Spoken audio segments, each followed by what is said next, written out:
Now, I come from a particular part of the country where the person has offered free electricity. And in the process, under his tenure, he has allowed communal riots to take place. Yes. In the capital of the country. To the extent that on the Republic Day, the tricolour was taken off from the Red Fort. So I am not going to make the secular argument that the subsidy or freebie as a policy is an economic blunder. I am saying it's a civilizational disaster for two reasons. It cultivates a sense of entitlement, makes people lazy, and three, completely makes the society dependent on the state. And when a society becomes completely dependent on the state, it loses its negotiating power on the table, and it loses its ability to dictate terms to the state. Hi, Deepak. This is Nitesh here. I'm a chartered accountant. I'm a big fan of you. I follow you on Twitter. I follow all the videos. Especially, I would like to highlight two things. One, the debate between Mr. Subramanian Swamy and Ovaisi on Arda. The way you handle that is, I request all the members over here to watch that video. Second one, the Kashmir Files, when it was released, you said that if anybody wanted to stop the film, it has to pass through me. Right. That is a hard-hitting statement, I can say. Thank you. Now, coming to the question, you have been following the Mathura and Gyan Vapsi. Right. Yesterday, the Place of Worship Act, an important observation has been made by Mr. Justice Chandrachud, right, stating that for determining the place, whether it has to be temple or no, the Place of Worship Act doesn't play any role. Correct. But considering the fact that the way Ram Janmabhoomi took it so many years, I wanted to know whether before I retire from my profession, am I able to see Kashi Vishwanath as well as Mathura temple? Okay. So first question, if it's okay with you, please hand over the mic to him. I just want to have a short conversation with him. How serious are you about seeing this in your lifetime? Very serious. Very serious. What are you willing to do for that? I'm educating amongst my friends and circle that you need to be decolonized, like the way what you always preach for. Right. And yes, that is the most important thing right now I'm doing. Okay. Someone chooses to give you free electricity and says, forget about Places of Worship Act. What is your choice? I wouldn't take that. Okay. Is it because you're fairly well off? It's not because of that. I wanted to work hard and earn myself. Right. I do not want to live upon the... Okay. Now the reason why I've asked these questions is this. Now I come from a particular part of the country where the person has offered free electricity. And in the process, under his tenure, he has allowed communal riots to take place. Yes. In the capital of the country. To the extent that on the Republic Day, the tricolour was taken off from the Red Fort. And when the US president was there. Exactly, right?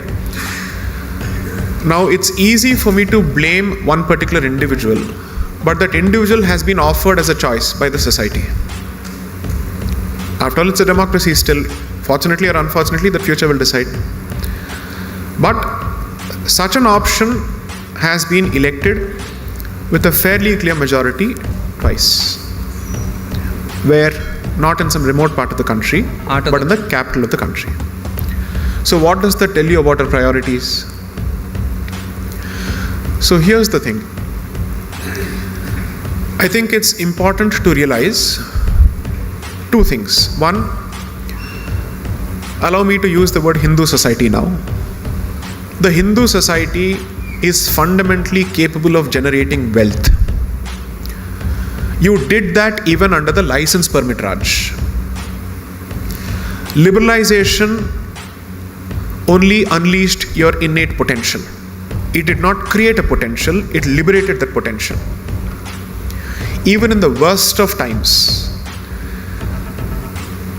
Artha has always been in the hands of this community. That's a fact. If the society manages to retain this sense of self-confidence and also has the ability to take care of its own underprivileged people through its institutions, it will be in a much better position to negotiate its cultural priorities with the government. Otherwise, the government will use freebies and subsidies as a way of undermining the Hindu society. So I am not going to make the secular argument that the subsidy or freebie as a policy is an economic blunder. I am saying it's a civilizational disaster for two reasons. It cultivates a sense of entitlement, makes people lazy, and three, completely makes the society dependent on the state. And when a society becomes completely dependent on the state, it loses its negotiating power on the table, and it loses its ability to dictate terms to the state. That, according to me, is the current state of the Hindu society. While it may think of itself as being a majority, it is in reality an orphan society which has no ability of its own, because from its temples to its cultural institutions are controlled by the government. And I say this with no disrespect to any government, but regardless of who is in power, whether it is pro-Hindu or whatever it is, no government has the business of controlling Hindu institutions in any manner. Yes. And on that, there can't be any negotiation possible. Once you have these priorities clear, then the society has the ability to bargain and dictate terms and then say, you will be voted back to power provided the Places of Worship Act is repealed by so and so period. That negotiating power has to start.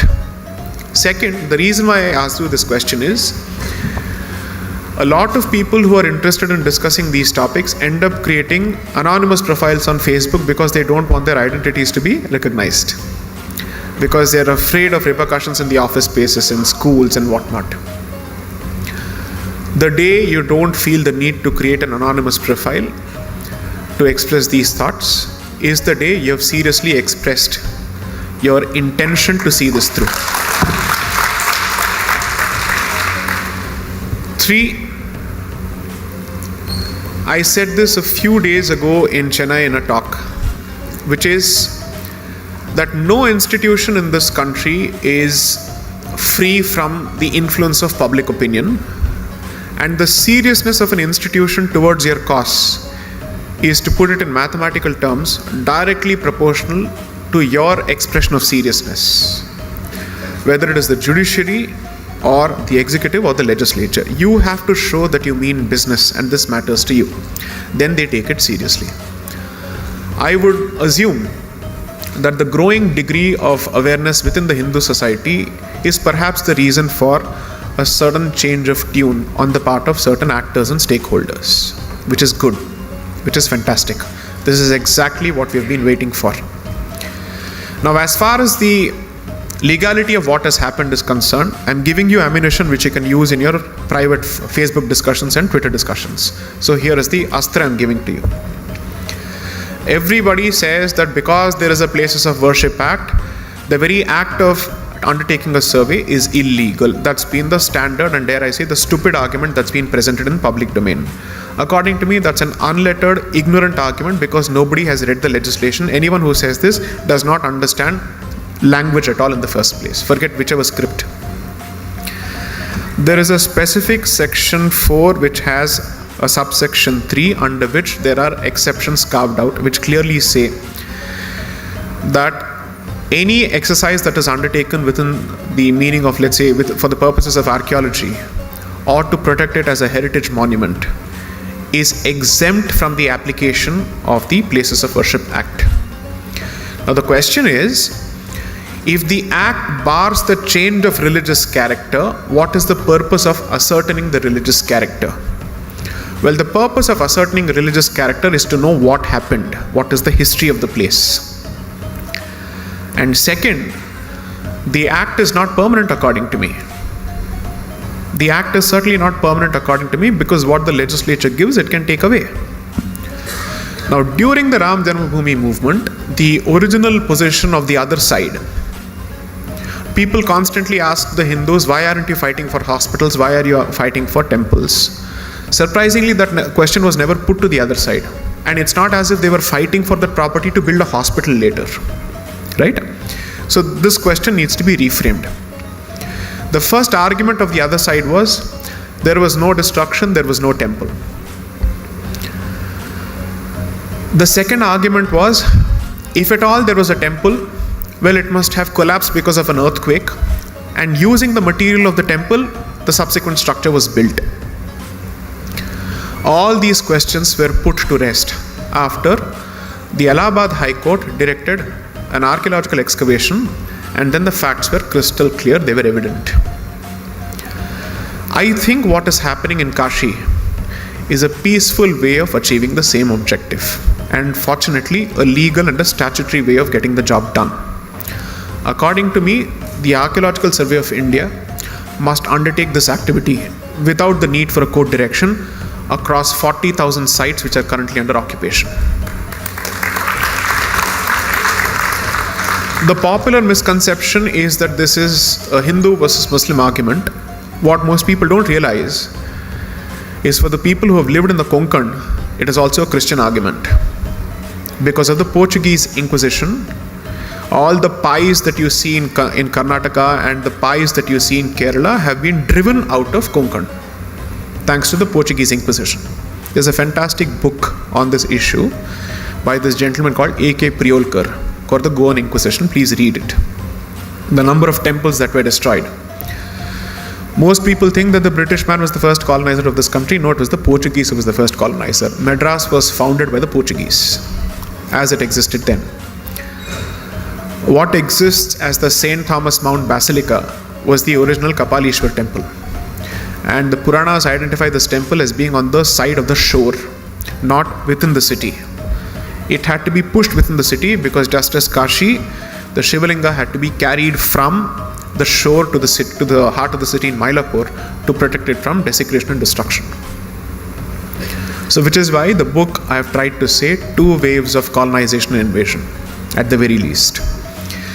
So, for the Places of Worship Act to go, I think you must build on the existing momentum and ensure that it becomes a specific issue in the election manifesto for the state as well as for 2024.